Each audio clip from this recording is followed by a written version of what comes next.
Welcome to SoapBox, the group therapy session for the UK advice profession, disguised as a podcast. Together, we chew the cord on the trends, tensions, and total nonsense shaping the business of financial advice today. It's Advisor 3.0 SoapBox edition. Welcome to Advisor 3.0, the Soapbox edition. I'm Matt Pitcher and I'm here with my brother from another mother, Abraham. And today we're diving into a completely new set of topics chosen by all of us around the table, hosts and guests alike. Our guest for today is Helena Wardle, AI Queen, CEO and founder of Ada. Helen has been a financial planner. She's run a financial planning business. She's built a direct-to-consumer financial coaching business online and has now built the AI planner that is one day, I'm told, going to become AI overlord. Welcome both. Hello. Thanks for having me. Yeah. Not sure I'm queen, Right. but yeah. Well, yeah. And let's dive straight into the topics. And I thought the good one to start with was one that came to me, but in a slightly roundabout way. So as you probably both know, I'm only on social media for professional purposes, not personal purposes at all. But my wife came to me in the last week and said, you've got to see this. The FCA is bombarding me with adverts on my social media, so on Instagram and Facebook and all the rest of it.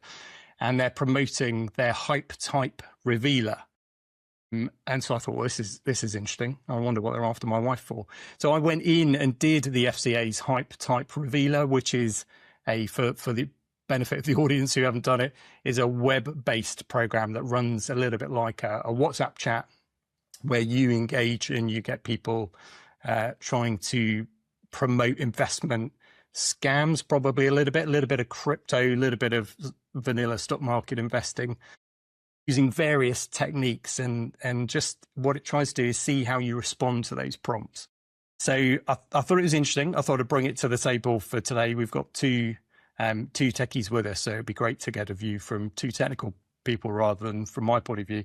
I mean, my view is the regulator's clearly trying to reach the unadvised and just get them to understand a bit more about behavioural finance and how they respond to these kind of things. But Abraham, if we start with you, with your tech head on, what did you think? What is this? I mean, I played with this thing and I have to what is it? It is stupid. You know, this thing I have, what is this supposed to do? It's supposed to kind of use, psychology to ultimately reveal your hype type, whether you're the kind of person who who invest based on hype or not. I don't see anyone taking this seriously. Anyone with any amount of money. Young people, if this was, so my thinking was, if this was aimed at young people, getting on the starting out on the investment journey, they will kind of see through this rubbish anyway. And if this was aimed at experienced, even self-directed investor, let alone advised investor, they're not gonna bother with this. Why do they spend our money, yours and mine, FCA fees on this ridiculous nonsense? Sorry, I am sitting on the fence on this one. Are you? You haven't got a clear view then. I mean, judging by the look and feel of it, the only reassurance I would give you is I don't think they've spent a lot of money on it, to be absolutely fair. No, the UI is horrible. Yeah, but so let's take a step back. Why have they done this? Do you know how many people are in WhatsApp groups talking about investing because they have no way to get help? There's influencers of all these little groups and they have DMs and private messages and people are getting help in that way. So I actually commend them for being pretty progressive and gamifying something to help people just bring to, like, if they sent out "Don't do scams" PDF to you and asked you to read that, would you read that? Would anyone read that? Whereas this sort of gamification way, it's simplistic, and I'm glad they didn't spend a lot of money on it, but they need to capture people where they are going for help and getting the wrong outcomes. They are getting the wrong outcomes on social media. So to actually gamify it, think back, have you seen that timing the market game? it's also shitty UI. So, and people can play with it and it helps them see timing the market is just gambling. This is actually pretty smart from their perspective because they know people are getting bad outcomes on social media. So they are giving them something that's gamified, very similar, well, badly copied from Clio is my feel, because it's very Clio-like. Clio will roast you on your spending and that kind of thing. And they're more down with the kids than you are, Abram. Sorry. Cool. Yeah. Well, I mean, so you think people would actually engage with this and take something meaningful out of it? Firstly, it's from the FCA. So lots of people would know that this is the regulator. And if you think they've got loads of guides on crypto and don't, scam smart and what to think about before you're investing, and they're pretty good guides, but they are also smart enough to know that most people don't read anything. No, it doesn't matter how much education content we put out on anywhere, people do not read it. So if you create something that's a little bit gamified, that's a bit like how they engage with their friends or on social media, all these fast messages and no speaking, no reading, but engaging in that way, I do think they'll help people think again, because you then have a reason to doubt, because are you just catching on to a hype, or are you actually looking at things sensibly? I do think it will make people think again. Not everyone, and not everyone would engage with it, but they're far more likely to engage with a game than they are with a PDF. I can guarantee you that. So from that perspective, I think they are just recognizing that people are really getting bad outcomes on social media. So where do they need to go to reach them? Not on their website. They need to go to social media. To me, it's a pretty smart move. They are very, very determined to do something about the advice gap. And from that perspective, doing something like this is progressive. I would never dream that they would have done that. And I think hats off. Yeah, look, I'm going to come down probably somewhere between those two positions. I'm glad they're trying something. I'd be super interested to know actually who they're targeting, because I don't know that they're targeting young people. I don't want to cast aspersions on my wife, but she's not. She's middle. She's middle bracket age-wise, right? She's younger than me, but she's not. She's not what you'd call a young person anymore. Bless her. I'm sure she wouldn't mind me saying that. So if they're targeting people who are kind of her generation, unadvised on social media, maybe that it doesn't matter so much that the UI is as it is. Oh, what did she think? What did she think of this thing? Well, so she handed it straight over to me on the basis she recognised who the FCA were and thought that would be something I'd be interested in rather than her, which is a bit of a shame. It would be interesting actually to see if any of her friends had engaged with it and what the outcome had been from it.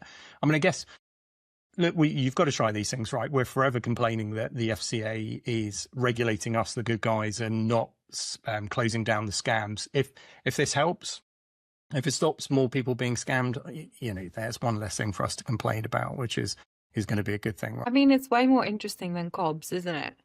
Can't they do COBS? That's a low bar. I would be happy. I'd be happy if I can engage with COBS on that, and then I'd be like, that's way more interesting reading. Won't we all? So yeah. No, I wonder how much they're spending on the social media ads. I'd be more worried about that than the build cost, Abram, because who are they targeting? What is the profiles that they're looking at? How are they reaching them? What sorts of social media strategy have they got for that? So that's a good point, Matt, because I do agree. It wouldn't be people, I wouldn't even say I don't engage with something like that. I pretended to be, when I did it, I was more thinking like, how would someone in their 20s react to this?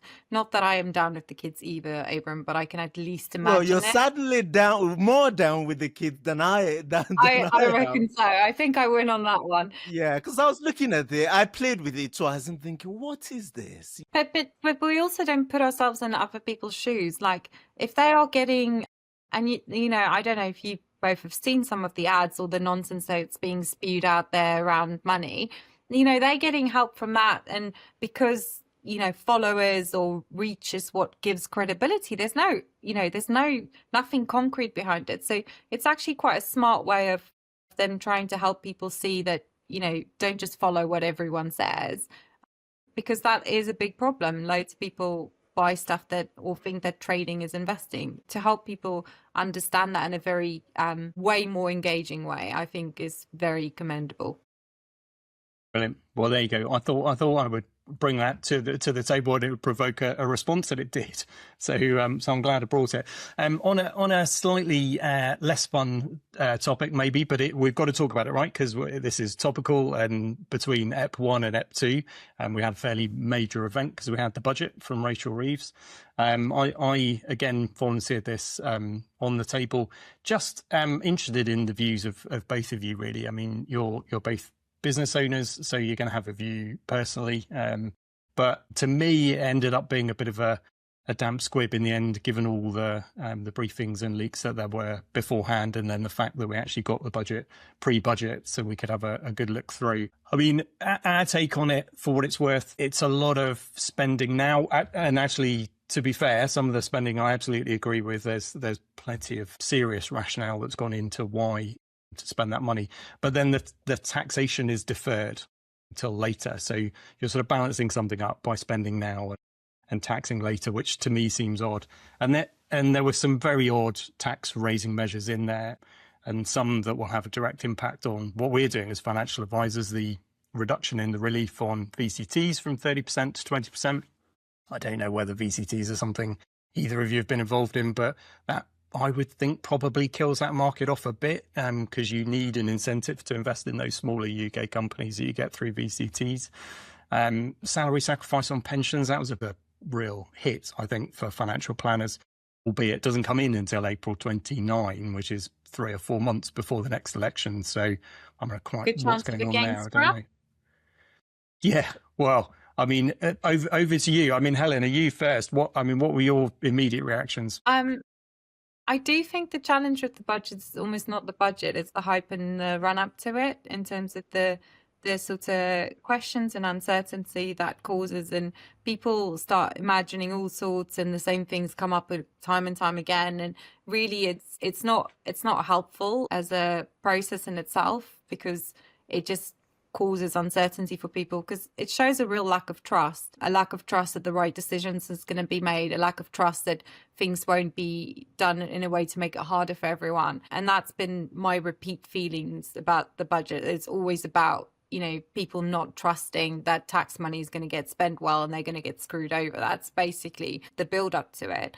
And I do agree, the salary sacrifice one, I have seen some misunderstandings on it as well, because it's the NI, not the tax. And, people are confused already about pensions. Do we need more confusion? I just don't see it. So the businesses will be hit more than the employees on that one. It seems like business is generally hammered, which, when we need growth, I think is a bit of a ridiculous tactic from that perspective. But yeah. Well, I mean, the thing with this sort of kite flying is that it's the most damaging part of the process. And unfortunately, it is, in my view, of, damned if you do and damned if you don't. If the Treasury doesn't sort of front run all this news to get people's reactions to it, then there is a chance that they are going to surprise people. Equally, it is completely and utterly ridiculous, some of the things that were being, sort of talked about before the actual budget, some of the rumor, they're just ridiculous. I want to say my favorite one, but the two worst ones, and I don't really know that this is the Treasury. There is a particular providers, or, set of providers in the industry. Every single year, I'm trying not to swear, yeah, like every single year, they say that, the Treasury is going to do something to pension. They're going to take, they're going to take away tax-free lump sum. And there is a particular pension expert whose name I will not dignify by mentioning, who wrote a piece, I think, in the Sunday Times, and says something to the effect of, I'm a pension expert, I'm taking my tax-free lump sum. This is reckless, ridiculous. So look, if we're going to, blame Rachel Reeves for all of this, the Treasury for all this kite flying, we absolutely have to be responsible, as not just as an industry, but also as a profession. You see, I think a lot of these speculations are just, ridiculous. The other one that's been super damaging from what I hear is the exit tax on entrepreneurs. Again, these sort of things are just unhelpful. Yeah, I agree. And I don't know if you saw the news about the amount of money that had been withdrawn pre-budget. I mean, you can see a rationale for it. It was interesting to see the difference. I'm going to throw someone under the bus here. So Chris Mason on the BBC, you see his reaction this year and this budget to all of the front running of the news and the testing of various measures with the OBR that led to headlines, compared to under the previous government, how he was describing exactly the same behaviour. Under the Conservatives, he said it was to wrong foot the opposition, and it was super clever, and and wasn't this a wonderful way of doing pre-budget comms? And then for this one, all of a sudden it's she's got to resign because it's just dangerous, and market manipulation, all the rest of it. So some of the commentary has been absolutely over the top, completely. Where I think you're right. I mean, so I think you flagged a news story where there was the prediction was there was something like 10 billion had been withdrawn from markets as a result of not the budget itself, but speculation before the budget. I mean, that is so damaging. And we've seen it with clients where they've withdrawn pension tax-free cash, probably for that because they've read the very same article you read, Abraham, and nothing's happened in the budget to remove it. And it is, for financial journalists, it is the story that writes itself every single year, the removal of pension tax-free cash. And I think this year, some people just, I've probably heard it 25 times over a 25-year career as a financial planner, and it's just the straw that broke the camel's back this year, really. It is so, sorry, Helena, if you want to chime in, I'll shut up for a sec. It is so ridiculous. Yeah, you're absolutely right. So there's like 60% increase in, the amount of tax-free cash being taken in the run-up to the budget. When you sit down and actually think about it, it is so hard to make this change to, in practice, in law. It is never going to be changes about pension are never going to be overnight, because you need it to walk through the system. The DB schemes need to walk, through it. It's never going to be a thing that happens, the day after the budget or even the following tax year. So why do we have people getting caught up with this? And indeed, in my experience, professionals, financial advice providers getting caught up with this nonsense. So I just feel that, yes, there is kite flying by Treasury, but also this is amplified by reckless journalists and providers for absolutely no justifiable reason whatsoever. The other thing that you alluded to was that 10 billion's been taken. Yeah, 10 billion's been taken. So there's a news in the Telegraph, I think, something along the lines of, Reef triggers havoc in the stock markets as investors pull 10 billion in the 6 month up to the budget. I don't think actually that all of that is to do with the budget. I think we have had a very volatile start of the year, and there are all this talk about AI bubble and all these things. Investors do this from time to time. To me, it is just a reminder of the value of financial planning, behavioral coaching, and advice, that we had all of this nonsense at the start of the year where the leader of the free world seemed to be tweeting up chaos every time he took a dump from wherever porcelain situation room it was. And you had this kind of, speculation on LinkedIn and Twitter and social media about, markets. And yet portfolios have actually done extremely well this year. I think a 60-40 portfolio is done something like 12-13% this year. Investors get carried away by this nonsense. To put all of that blame at the feet of Treasury or the Chancellor again, is ridiculous. The final point I want to make, and I promise you I will shut up, is every year, twice now, everyone underestimate this lady. I wouldn't want to be the chancellor of this country. For what? Why? So in other words, she earns, I don't know, £170,000 a year. There is this incredible pressure on her from her backbenchers, from the business community, from the political opposition. Every time, we underestimated her. And when she stood up and she was reading this, one thing that struck me was how many ways you can make money. You can raise taxes as a chancellor. She is raising £8 billion from just freezing the tax threshold for 2 more years. Let's not forget the Conservatives who are supposed to know a thing or two about the labor curve and business. They did this. They started this. She just extended it for 2 more years, and she's raising £8 billion. My favorite tax. I love salary sacrifice. I max out my salary sacrifice. This is why I have no money. Good. I max out my salary sacrifice every year.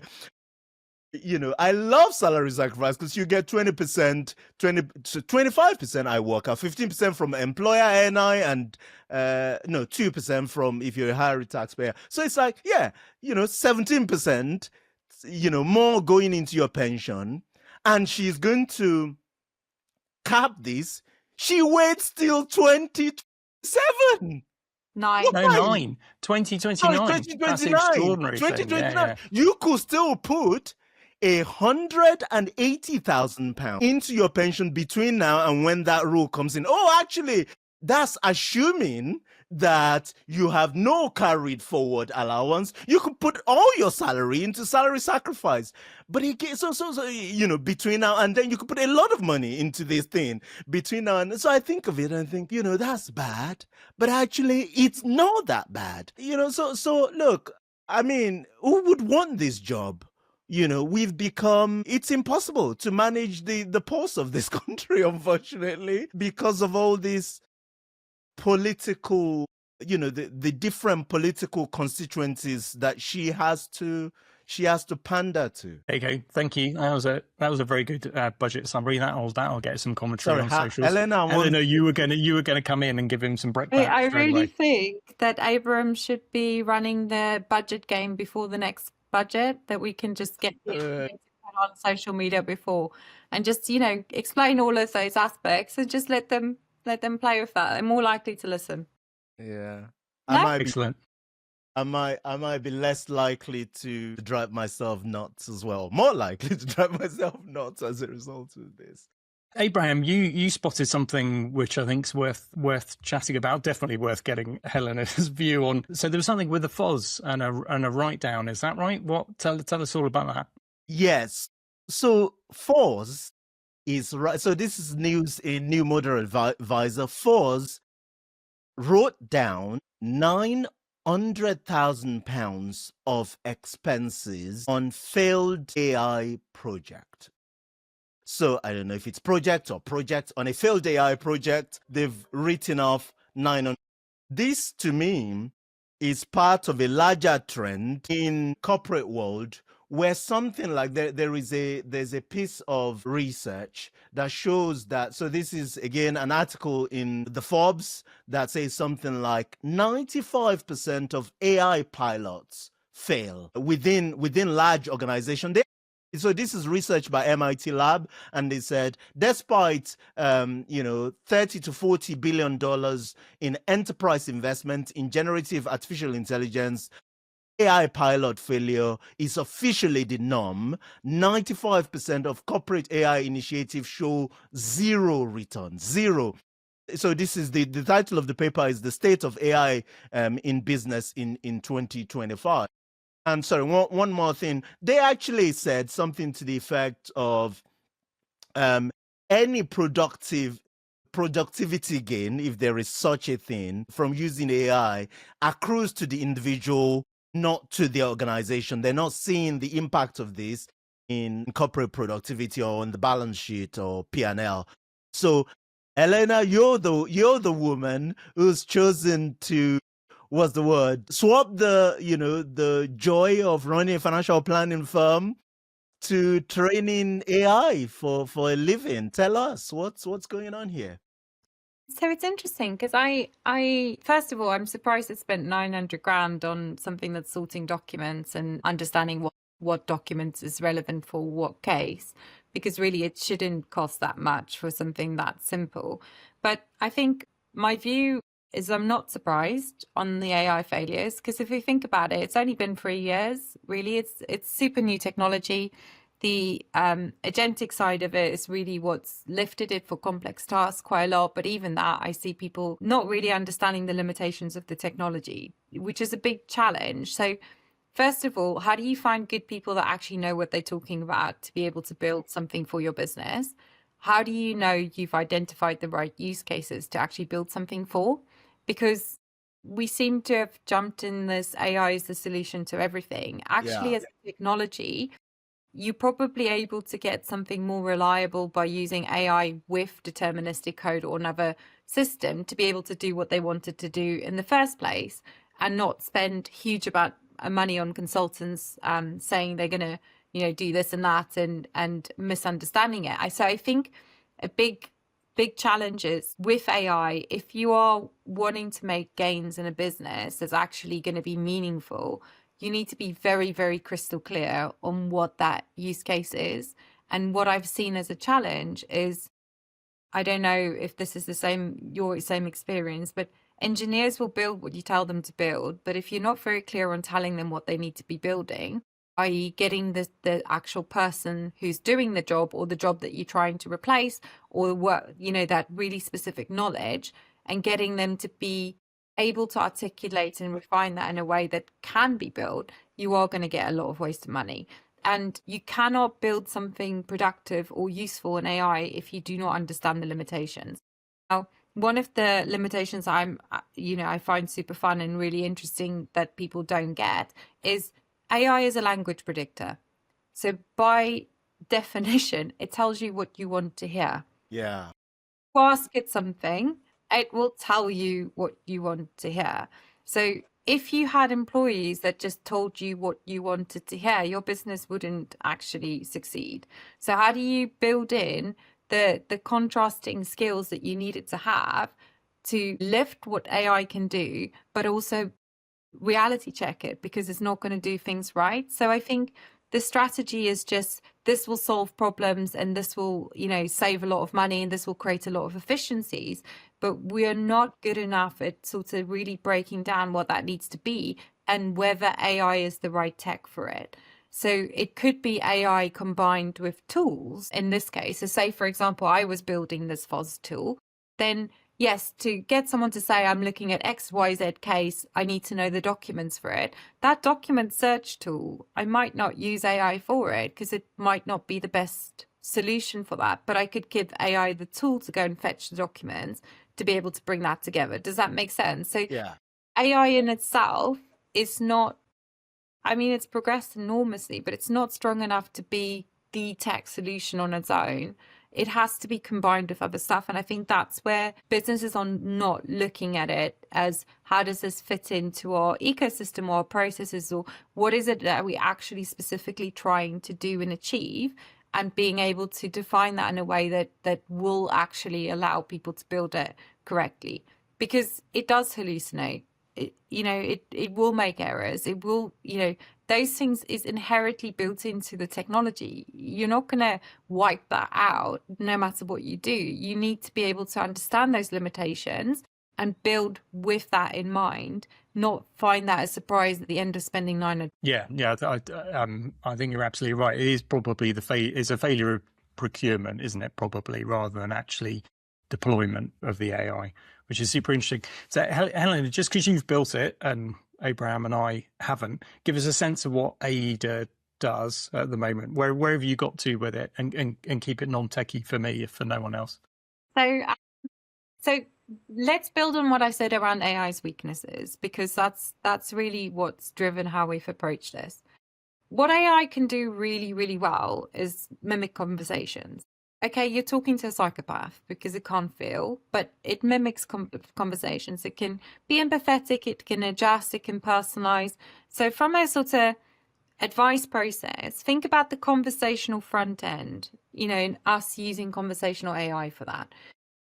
Text or voice. So whether that's sort of people speaking to it and then getting text responses back, or it actually having a conversation explaining, risk as an example. So there's a conversational front end, which is effectively, if you think about it, clients don't see what's in your brain as an advisor. They don't see the tools you're using as an advisor. They don't see how you're using their personal information. They speak to you.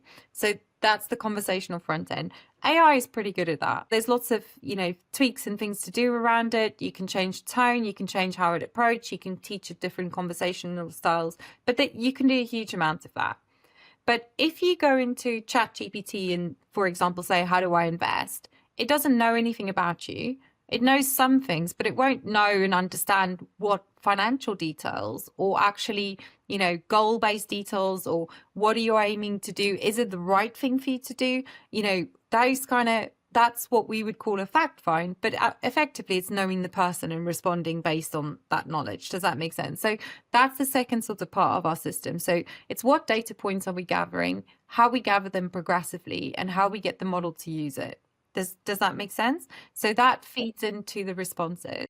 Then we have the knowledge base, because I really think there's big limitations of large language models, because 40% of it comes from Reddit. Do you really want Reddit to be telling customers what to do with their money? Absolutely not. So we set out to build our own knowledge base, which is proprietary. That's what we took through the exam. So we, it includes behavioral finance, all the stuff that, we've learned as advisors over time. And it's very similar to taking an advisor through the CII exams. You don't whack them straight in front of a client. You build up their experience of how to use that customer data, how to sort of use that knowledge, and then be able to actually articulate something that makes sense to a customer's. Does that make sense? So that knowledge base is cool. It includes things like decision trees. Is this right? When does this work? When doesn't it work? So really being able to answer the questions in detail, but not drawing from Reddit. And then we have deterministic tools. That's basically whether it's a cash flow forecast or calculation or an outcome that we want to show them different scenarios. And effectively the front end, so the conversational part, pulls on all three of those to be able to respond to a consumer. So in the same way, an advisor wouldn't think to show everyone all the textbooks of what they've learned and all the tools they're using in the background and how they're using the information of what they gain from the customer, client. It works in the same way. So effectively, we've just looked at, okay, how does an advisor, interact with clients and try to recreate it? It won't be the same in some ways. In some ways, it'll be way better. So is Ada out in the wild, so to speak? Is she dealing with? Sorry, I'm humanizing her already. Is she dealing with individuals? What's she doing? And what, I guess, what's the target for her? So we're looking to integrate with large organizations, so particularly people who are building out targeted support and things like that, because the big flaw with us having a new shiny thing as an industry is that we think that shiny thing on its own is going to work. And the reality is it won't. If you have a limited journey where you're taking someone down with key data points, you're really going to be the same as just taking them for a tick box on a website to say, look at your retirement. And I don't see those calculators ever solving the advice gap or solving any problems for people. So we believe that engagement is key. So can you bring someone on that journey to actually helping them understand and then take them to a targeted support journey to get the right product solution? So we're looking to work with large organizations on that, but we also have the D2C side, because that's where we learn. So that's where we sort of learn from real consumers, see how they behave, what they do, and building that into our system. Abraham and I last episode said, right, we're just going to abandon the advice gap, and financial advisors shouldn't be going anywhere near it. So what I'm hearing is we can just entirely leave it to your responsibility, essentially. The thing that I find funny is that it's such a big gap, and we don't sort of see that. Will the future clients engage with us in the same way if we don't help them now? I mean, RDR did many things, but it also killed off the ability to help people with less money enormously. And I don't know about you, Matt, but I had plenty of clients who built up their wealth because the man from the Peru knocked on their door and gave them, a 20 quid investment a month. And that was a starter for them. And if you fundamentally think about it, the core building blocks for wealth for people is income and spending. So the advice gap clients don't have a problem with finding investments. They have a problem of getting them to a place where they can actually invest well, build wealth, and do things in the right way. And if we don't create the wealth of the future, that's gonna mean advisors won't. There'll still be clients. I'm being dramatic, but we shouldn't have such a big gap. And I think targeted support is going to be a bigger challenge for advisors than we think. I disagree with you, Elena, and I have a lot of questions that I want to do this. So, do you see Ada as addressing fundamentally, the advice gap? In other words, people who cannot, or for whatever reason, have access to a human financial advisor. And let's face it, financial advice only touches 6-7% of people in this country. So there's a huge gulf. And look, I'm going to offend some people, but I will. This is my assumption. The bottom third of people have no wealth of any kind this is the ONS data, have no wealth of any kind to deal with. Then you have the next third, whose wealth is made up largely of property assets and very little in liquid savings and investment as we would know it. They are, of course, building wealth in the workplace through the workplace savings scheme. And then, of course, you have let's say, the upper third who do have some assets, but financial advice, some unliquid investment, and they are still building wealth. But financial advice only touches the top, frankly, 6% of wealth in this country. So is your view that Ada is going to help those people who can't have access to human financial advisor? Or is your end game really to go after the client of human financial advisor? In other words, Shulmat and I, what's the word? Start writing our business exit strategy because you're going to come in and eat our lunch. And I am happy for any of this scenario. I just want to know. I still own Smith & Waddle Financial Planning. I haven't sold out. Does that answer your question? Definitely. Start off. No, we're not after advisor clients.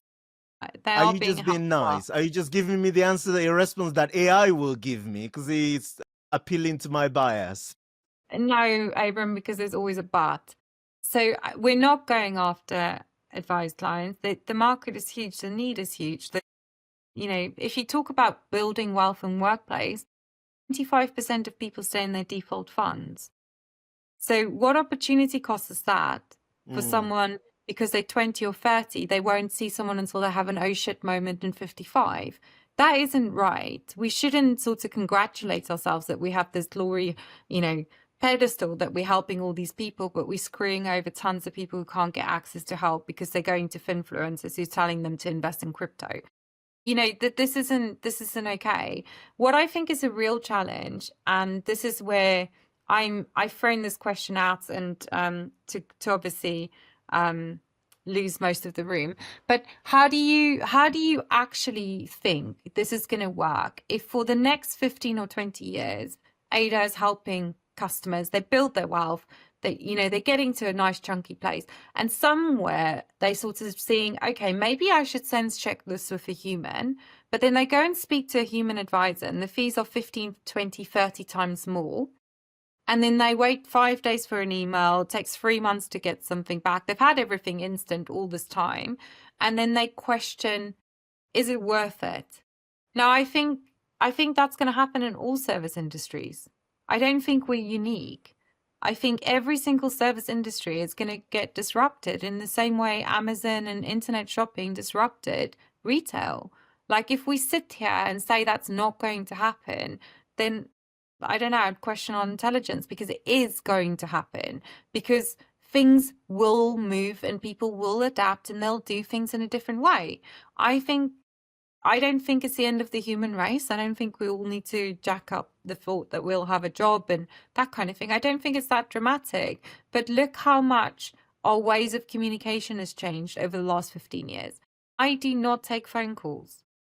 Because I don't want to. And I'm like, no, people don't do that anymore. They do everything on text. So the world evolves. But I don't think it's always going to be necessarily as fast as we think in some ways. But I do think there's a real challenge that if a digital service is servicing someone at a really low cost in a very engaging way, will people see the value of speaking to a person instead if the cost is 20 or 30 times more? I think I would really question that. The unequivocal answer from me is absolutely. I'll give you the counter to these views. So first of all, what you're asking, I cannot do simply from a pure commercial point of view. So in other words, Matt running a boutique, armchair-based financial planning business, not that he's not a nice guy. I know he's a nice guy. I know he gives 10% of his profit to charity. He goes to church on Sunday. I remember calling him during COVID and I said, where are you, Matt? And he says to me, I'm in a church or something. But you're asking him to do what is commercially impossible, which is go after clients who cannot afford his service. I don't know how he does it commercially. That's point number one. And I don't know why you would be asking him to go after this, let's call it blue ocean strategy of underserved clients, because you should want to serve that. I love you going after that client segment to serve. Your question is a powerful one. I love the way you position it by questioning my intelligence, which is like, if someone has been dealing with ADA for 10, 15, 25 years and they do eventually build wealth, will they go and find a human financial advice? My answer is yes. You know why? Because complexity compounds as you build wealth. I have seen this, and we've seen this in business. When I started Timeline, I wanted to open an account with Barclays. They wouldn't give me an account. I wanted to open an account with any of the big guys. They wouldn't give me an account. When I raised, 1.6 million, whatever, I couldn't get an appointment from any of the big banks. So I went to the tiny little startup, banks, Revolut and what's the other one? The one I'm looking for, Sterling. They open an account, they got all these things, and then fast forward 3 years later, we got to a business that they just cannot serve because we have complexity in our business. We have money coming in from multiple platforms, and they're looking at this and saying, what is this? They do not have the capability to serve us at the price point that they've. And I held my nose when our CFO said, Abraham, I've got to go to one of the dreadful established banks. But we did. So my point is, like, people will grow complexity in their lives. And remember, the small IFA firm doesn't need hundreds and hundreds of clients. An advisor needs 60 households who can pay them, who can get a great service from them.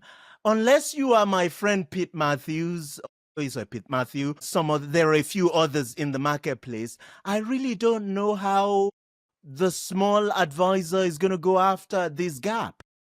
No, I agree, because you can't do it with humans. You've got to use technology. So I don't disagree with you there. And I'm not saying advisors should solve the advice gap. But what I'm saying is there will be a definite pressure on fees if you look at those two next to each other. So if I was an advice business, I would double down on the human aspect, because you're right. For some things, people still have personal trainers, even though they can go to the gym. You know, I'm not saying that's going to disappear, but if you put them like for like, and one is 30 times more, and the only difference is that you get to speak to someone, I think people will question that.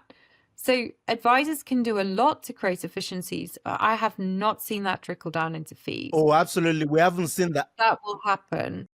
Yeah, we haven't seen that, and I'll let Matt get a word in. But I totally agree with you. Matt and I, we did this thing in at the PFS where we said, show of hands, if you have seen 10% productivity in your business as a result of using technology, and something like 50% of the using AI and technology, and 50% of the room went up. And I'm thinking, no, I don't think so. It doesn't show up in the numbers. The growth in advice revenue is practically zero once you've extracted market. So there is no improvement in productivity. And I agree with you, though, that AI isn't coming to save advisor firm in the way that they think it is. It's not going to save you if you haven't got your pricing point right. It's not going to save you if your data is fragmented and all over the place. It has solved some low-hanging fruits. The one I can point to is meeting notes. It will probably help with things like suitability report preparation, but only if you have the data, integrated in a way that that makes sense, that is easy for AI. And I like the way you broke this down into the part that you're doing deterministically and the part that you're using AI to do. I can talk to you about all the things that we've been doing internally. We've had our own failed application of AI internally into internal process. We didn't spend 900 grand. You would be pleased to know. So there's a lot we agree on is likely to impact the business of advice. Yeah, so I'm at the risk of being the vanilla one today. I am going to agree with both of you. I mean, I do think there is going to be a downward pressure on fees, on advisor fees. I don't think we've seen that yet, but I think we will see that at some stage, because you're right. You've got to be able to transition a client from a directed approach, a low cost directed, guided approach, into what is going to be a higher cost, fully advised approach. And that gap is easier to bridge if the price point gets closer. So that is true. I do also think, though, that your other point was around timescale. So when you transition from dealing with ADA to dealing with a financial advisor, you shouldn't have to wait 3 months for the information to be absorbed by the advisor and then replayed with the responses. And I would like us as a profession to aim for something better than being an necessary evil, which I think is what you described it as, Abraham, which is that transition to the big banks. We need to get better as financial advisors. We need to get slicker, faster, more tech-enabled, so that transition doesn't feel quite as clunky to those clients who will at some stage. I mean, it is the inevitable march of progress, isn't it? So we will get to a stage where we can't rely on clients inheriting money and us just going to go and see them and eat biscuits and drink tea. There will be clients that will start to want to transition from guided or targeted advice to fully advised. But we've got to bridge a bit of that gap between the two, the tech, the experience, the service, and then also probably a bit on the fees as well. Wonderful stuff. And I guess we will end on a very, very, very sad note. I say sad note. But this is a piece of news about Willis Towers Watson taking 2 years. It's taking 2 years. I think this headline is from the FT Advisor, I believe, where it's taking a client, an advised client, 2 years to move their pension, to transfer their pension away from Willis Towers Watson, because the advisor just couldn't get basic information. I know from our own experience that Willis Towers Watson doesn't respond to letters of authority or digital letter of authority of any kind. Maybe if you write to them directly, they might, but not digitally. And this has a really bad implication for advice, I think, and of course for the poor client who's stuck in the in the end of this story. Yeah, so look, I'll comment on this one.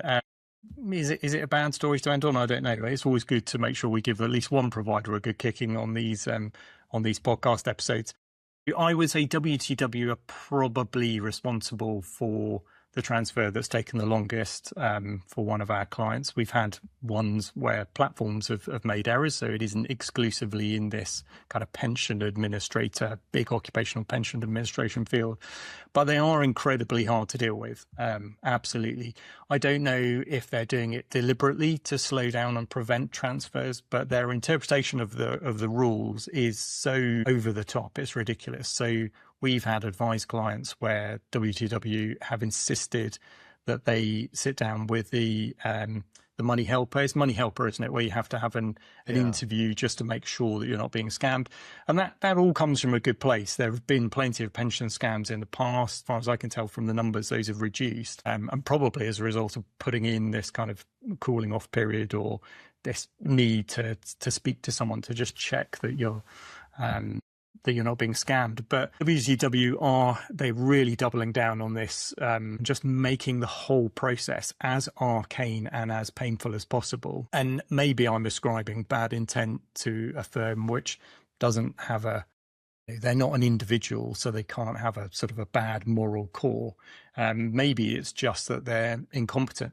That's another possibility. It's probably one or the other, frankly. But yeah, without a doubt, I mean, they are one of the worst to deal with. Helena, surely you can put a positive spin on this. Tell us how AI is going to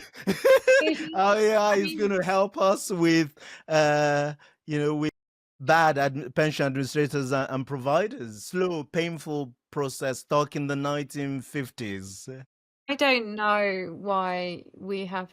I mean, how long have we been having this conversation about how rubbish this is?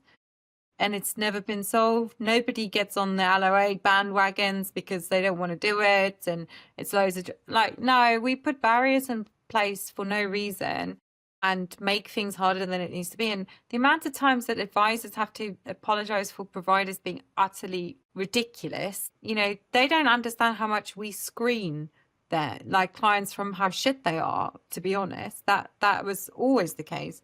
But no, I don't have any hope for any of the pension providers, to be honest. Well, on that cheery note, thank you guys for your time and your wisdom. Thank you for making this fun discussion. And that's another episode of the Soapbox in the bag. Helena Waddle, thank you very much for your time and for your wisdom. Pleasure. Thanks for having us.